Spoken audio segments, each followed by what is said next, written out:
soy Susana Moscatel. Este espacio de M2 siempre les va a traer las entrevistas que valen la pena. Y miren, esta semana ya se estrena Belfast, una de las pocas películas nominadas al Oscar que aún no habíamos tenido oportunidad de ver en México, y ya podemos. Una cinta de Kenneth Branagh que habla de cuando pues, uno quiere vivir en paz, quiere tener una infancia, quiere tener una familia tranquila, y simple y sencillamente hay quien no lo va a permitir. Siempre va a haber quien nos quiera dividir.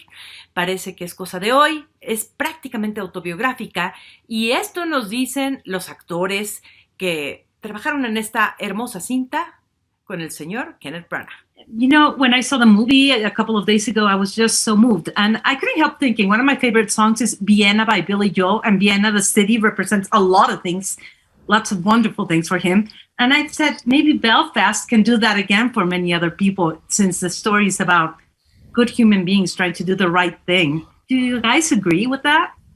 Yeah, I love that. I love hearing that as someone from Belfast who has over 20 years spent traveling around, hearing and seeing people's reaction on their face when you say you're from there.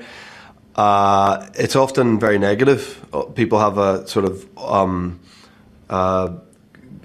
the wrong idea maybe of what Belfast is and who the people from Belfast are. So, you know, I actually love that you said that it could even change people's idea of a place and show the real human side of the good hardworking people that make up that beautiful warm city. So yeah, that's cheered me right up hearing you say that. Well, that makes me happy. And Caitriona, the beautiful families that form, you represent such a wonderful mother and such a wonderful woman on herself, her strength. What can you tell us about that strength within a terrible, complicated situation? Yeah, well, I mean, I was so fortunate because it was so beautifully written on the page. And, you know, the fact that Ken obviously had such a huge admiration for what his mother did for that family, and for the enormity of the work that she did and the responsibility that she had keeping them together. And but, you know, and the same, he had such compassion for his dad too, you know, and I think it's so beautiful to see a relationship and two characters, you know, written about so beautifully and fully formed on both sides. But, you know, I think, and, you know, I think a lot of women from all over are like this, but, you know, the Irish women I know growing up, and, you know, my mum and stuff like that, they're pretty ferocious, and, you know, they're quick to sort of shout, but also quick to laugh and quick to love. And it was just real pleasure to be able to portray someone like that and sort of put a little of my mother in there as well. Well, that is truly beautiful, because I can imagine a lot of moments in history, beginning with right now, when divisiveness anywhere in the world is the main topic and the main subject. I mean, there's you guys and there's us, whatever. Mm-hmm. How do you think this movie is going to relate to people who are going through that? Do you think anybody's going to say, hey, we don't have to do that. We don't have to be those people. We can be this family.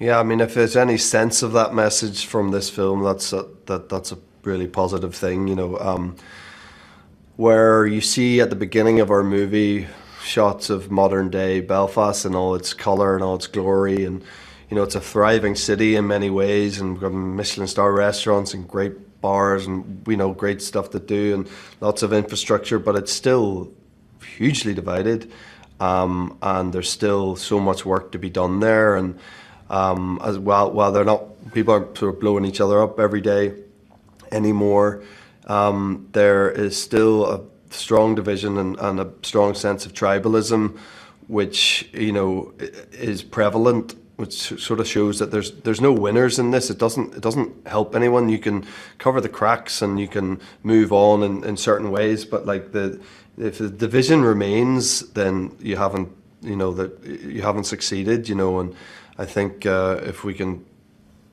spread that message in any kind of way, because it is so applicable to so many places in the world, and that's a good thing. And right here, right now, I know we have to wrap just really quickly, since we're seeing this through the eyes of a child. I kept forgetting I was seeing it through the eyes of a child. I think that it happens to the audience. Did that happen to you? Both of you? Caitriona? Yeah, You know, I think there's something very pure about that perspective. And it allows you to look at things in a very simple, pure way. And that I think is what you get swept up in. You sort of forget that it's about a child or an adult. It just becomes a very pure sort of message that you get. Well, I truly thank you both. It's a gorgeous film, and I hope everybody sees it quick, because we need that in our hearts. Caitriona, Balfe y, por supuesto, Jamie Dornan, ya los vimos ahí. Olvídense, por favor, de Jamie en las 50 sombras de Grey. Ni modo, eso ya pasó.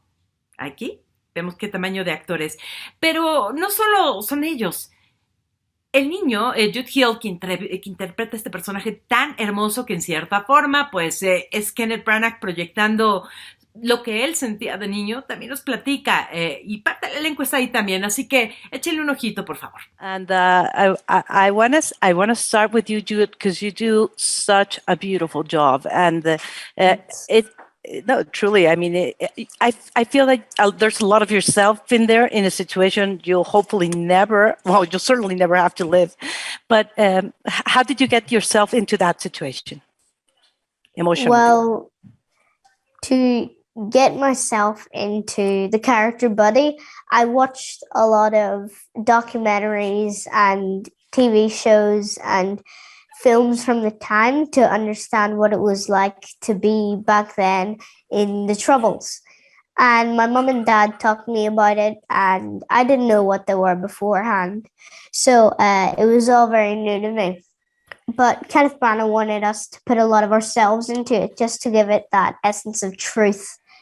And I love how Ken did that, because then it gave us a lot more freedom and a lot more space to act and have a lot more time to improve. Well, clearly that worked out fantastically, even though it must have been really quite tough to go through a lot of the things the characters go through. And Sharon, am I pronouncing that right? I'm sorry. Kieran, it's fine. Kieran, I'm sorry, Kieran. Yeah, sure. That's great. I mean, I've been called worse. Yeah, you've been pronounced in Spanish. Kieran, honestly, this must be a hard thing to go back to, since you are, I believe, originally from Belfast, right? So yes. You actually got to live through a lot of this in your lifetime. Yes. Do you know what? It wasn't a heartache for me. It was a beautiful reminder of my childhood, is what it was when I read the script. I mean, the horrors were what happened after, from 1969 on, and the conflict and the violence.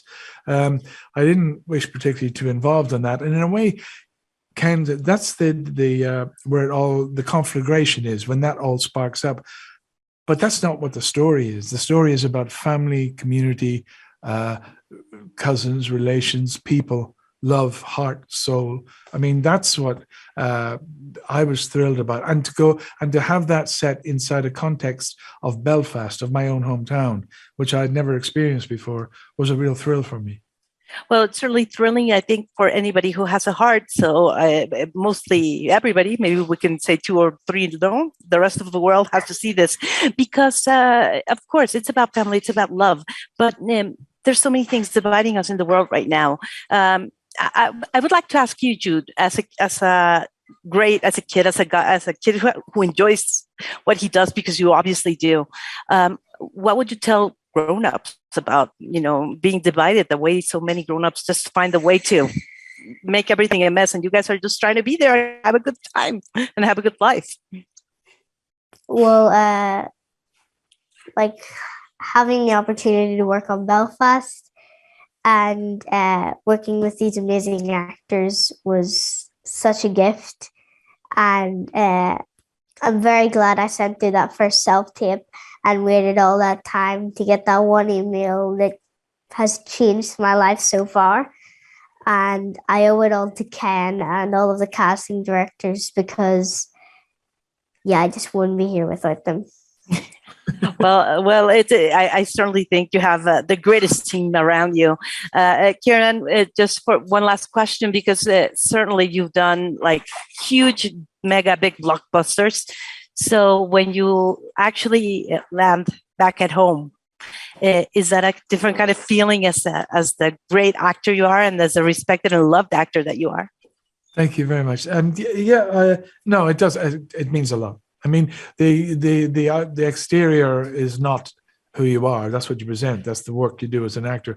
But the heart of you, or the person inside of you, the core of you, is kind of separate. You use it for work, but this, I don't know. Ken wrote this piece. He asked me to be part of it, and suddenly I just felt I was part of a fabric, and in a way, brought back to my home. I was brought back to home, and that was very gratifying. Well, it's gratifying for me to have a story told about people who just will not do the wrong thing no matter what.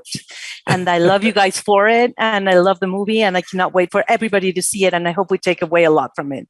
Thank you so much. Both of you, you're amazing. Así que celebramos que el gran cine llegue a la pantalla grande. Vayan a ver esta película. De verdad, es algo que, aunque toca temas muy duros, lo deja uno con el corazón más lleno. Y en días como estos, hace muchísima falta. Muchas gracias por acompañarnos. Gracias, Ivette, Caro, a todo este maravilloso equipo de M2 y, por supuesto, y antes que nada, a todos ustedes que siempre nos honran con acompañarnos en estas entrevistas. Ya viene el Oscar, es el 27 de marzo y estaremos brindándoles más entrevistas de nominados aquí a ese día. Hasta la próxima.